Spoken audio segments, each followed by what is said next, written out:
Hello, I am Endlessness and welcome back to Final Fantasy VII Evo Crisis, and in this video I'd like to give you a guide for max level 250 battle in the current battle ranking event. Both Titan and Masamune are tough, so it depends on which team might be better for you, but I personally find Masamune a bit more doable. It's still a very annoying battle, but at least I chose this one for this max level clear. And here you need magic ice DPS, so it could be Sephiroth, Yuffie or Zack. And Zack is also great here with his AoE exploit weakness weapon, because we have Masamune and two other adds, so AoE damage will be very good here. And for high score battles you definitely can have two DPS characters, but unless you can defeat all enemies very fast, I think having a tank is important. And Angeal is good, but I think Barret with Fafnir and Electro Cannon is better because he can provoke, buff physical defense and debuff attack. However, if you happen to have Glenn, I think he could also be good here with his new banner weapon that applies HP gain. And then of course you need attack buffs and something to debuff ice resistance, so Aerith of course is the best as she can debuff ice resistance, buff magic attack and ice damage, and also heal if needed, so there is no other option for that.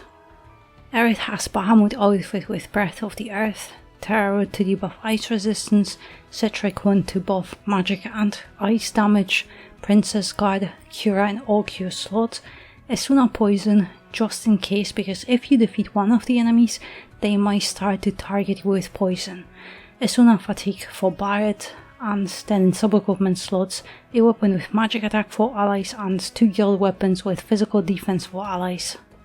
Barret has Electro Armor with Icy Judgment, Electro Cannon to debuff attack, Fafnir for provoke and to buff physical defense, Ultimate, Circle Surger in boost slots and two PDEF stat sticks, and in sub-equipment slots, Odin with PDEF and attack for allies, a weapon with magic attack for allies and a guild weapon with physical defense for allies. Sephiroth has Odin outfit with Shiva, Edged Wings for DPS, Odin for exploit weakness, Ultimate, X-Sigil in boost slot, and two stat sticks with magic attack and ice potency, and then in sub-equipment slots a weapon with HP, Sword of GS and Kath Baluk with magic ability and ice potency.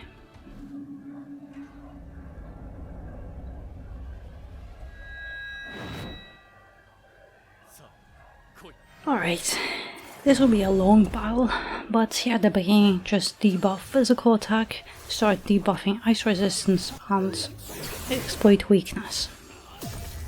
And also after this attack you can apply provoke, so Barret can start tanking. Alright. And also first with Aerith you want to buff ice damage and magic attack, and here the first sigil is ignored, it doesn't matter because we won't be breaking any sigils until our command stance is maxed, but I also recommend try to keep those enemies at close HP and also don't kill any of them while the other has still half HP left or something, and also don't kill Masamune first, because if you kill Masamune, those two crash strikes, they will gain increased resistances, so they'll be taking a lot less damage and also they'll start poisoning you and everything else. But whenever you see that charge attack, just switch to defense and try to have physical defense buffed and their attack debuffed, if possible. And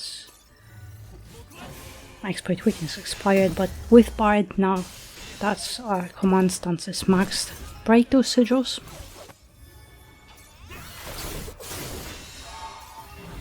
Alright, here we can do a little bit of DPS.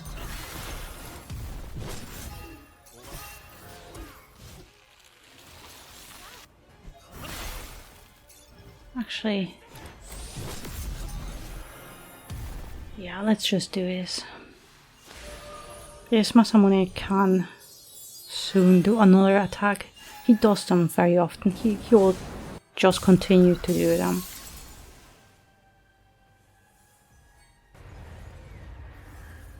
But yeah, we have so many debuffs that we are very weak. And with Sephiroth, I am actually going to break this sigil phase because it allows us to do a little bit more DPS overall.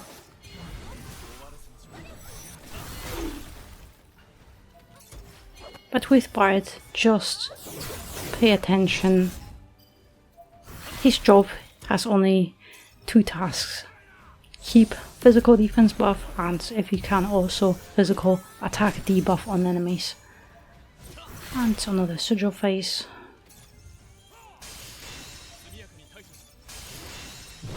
Yeah, since we have 3 enemies again, so that means a lot of switching.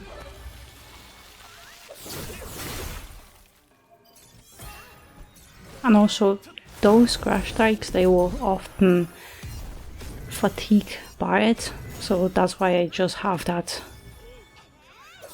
on him. So just in case to have that ready, be able to cast it a little bit faster, because if you have fatigue then you need 2 more AB to cast it.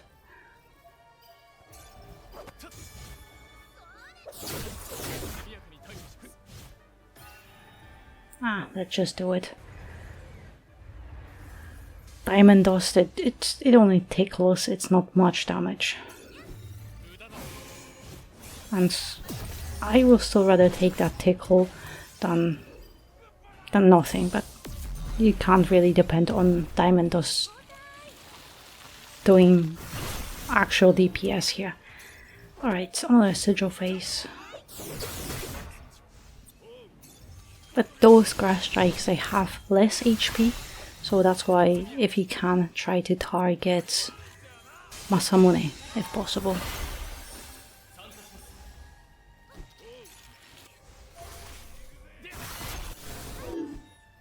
I'm trying to keep Aerith alive because we have this pain and agony style, so we are losing HP the whole time whenever we do any actions. But I will have to buff Sephiroth after this. And also you can use, if you have Jubilation or Genji, you can use it anytime. It doesn't matter when. I'm just trying to refrain from using it unless I really need to. But if you need heal or extra AB, just use it whenever you want to. There's, of course, for summons you can always use it, but otherwise there is no perfect moment where you have to use it. But yeah, it's a long battle. Alright. Perfect, now it expired. And also, this encompassing darkness is a little bit out of sync. Or at least a bit annoying. But yeah, I won't be able to break it. Yeah, no way.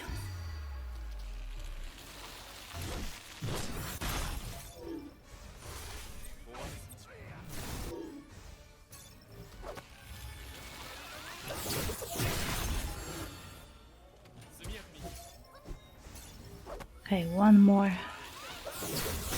We're moving us very slowly, but we're getting there. But also Aerith is very close from dying. And she isn't even getting attacked. It's just that agony status.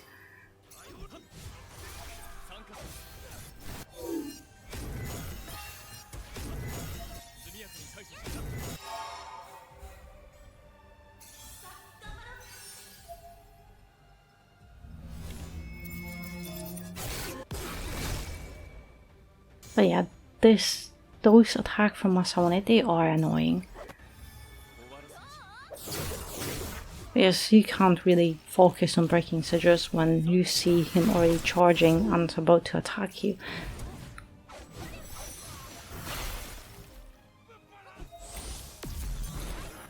Alright.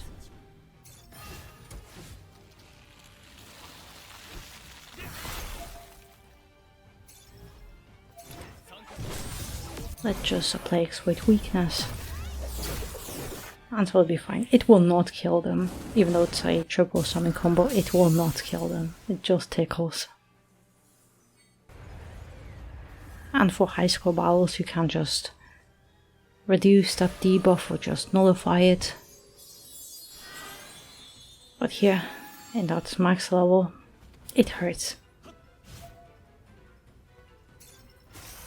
Right, they're almost dead, so I just have to focus on Masamune mainly.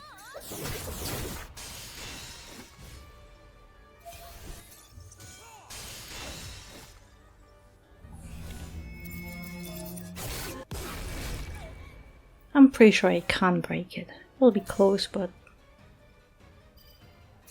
okay.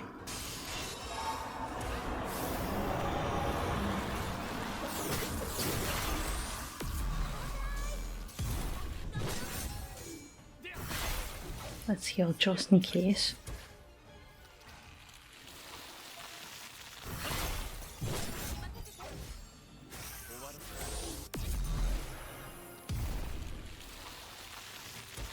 I'm going to ignore it.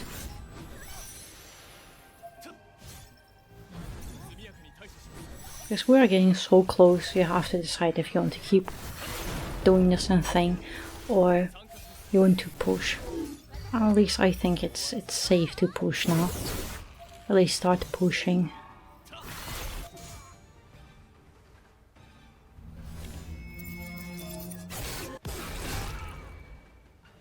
Yes, it'll be just few attacks, nothing more.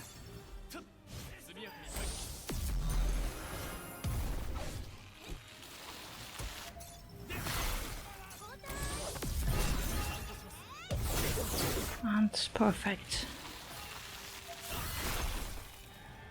Yeah, we can do it. At least this tiny tickle, it should be enough. But yeah, I really recommend try to kill them at the same time. Otherwise you'll have a very short window of time. It'll be just a few seconds before those grass strikes, they will start getting this increased resistance. So you'll be just doing half the damage and they'll start hyper attacking you and hyper focusing on your tank. But yeah, and if you kill those grass strikes and you only have Masamune left, then you'll have to break sigils and he'll gain a big physical attack buff. So that's why I think it's just best to kill them at the same time. But it is still a very long and very annoying battle. But yeah, hopefully you found my guide helpful. And good luck on your own clear. And in the meantime, thank you very much for watching. And I hope to see you next one.